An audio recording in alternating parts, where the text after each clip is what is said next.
A prisoner once noticed something strange. He saw that an old inmate sitting across from him would always drop one noodle onto the ground every time he ate. When the prisoner looked closer, he realized the old man was feeding a rat. The old man had been sentenced to life in prison, and he was secretly training the rat to help him escape. Watching this, Morris, another inmate, got his own ID. One afternoon, while the guards were distracted during lunch, Morris quietly bent his spoon. Then he told the guard, "My spoon's bent. I can't eat." Using that excuse, he managed to get 2 spoons and secretly hid one. That night, he started a small fire in his cell and used the hidden spoon to make a sharp tool.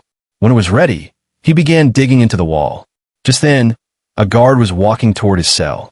Morris didn't notice, but his friends signaled him just in time. He quickly hid the loose dirt behind a box and tossed the tool aside before lying back down on his bed.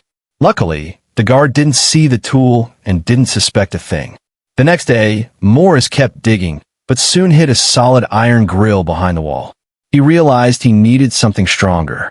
The following day, he managed to sneak a piece of metal with him, but all inmates were being searched on their way out. When he walked through the metal detector, it beeped loudly. The guard stopped him, and Morris handed over a small piece of metal on purpose to appear innocent. The guard checked him thoroughly, but found nothing, because the real metal piece was hidden inside Morris's shoe. Using that metal blade, Morris finally cut through the grill. Now the escape path was ready. He soaked old newspapers and rags to make a dummy that looked just like him, even sticking his own hair on its head to make it realistic. He placed the fake body in his bed and crawled into the tunnel. But trouble was coming. When the guard came to check the cells, Morris's friend tried to distract him, but Morris was already climbing onto the prison roof. The guard dropped his stick, making a loud noise. When the prisoner didn't move, the guard got suspicious. He reached into the cell, just as Morris climbed back into bed, because he didn't want to leave his friend behind. The next day, the warden grew suspicious and ordered a full search of Morris's cell. But Morris had cleverly painted over the tunnel wall, so it looked untouched.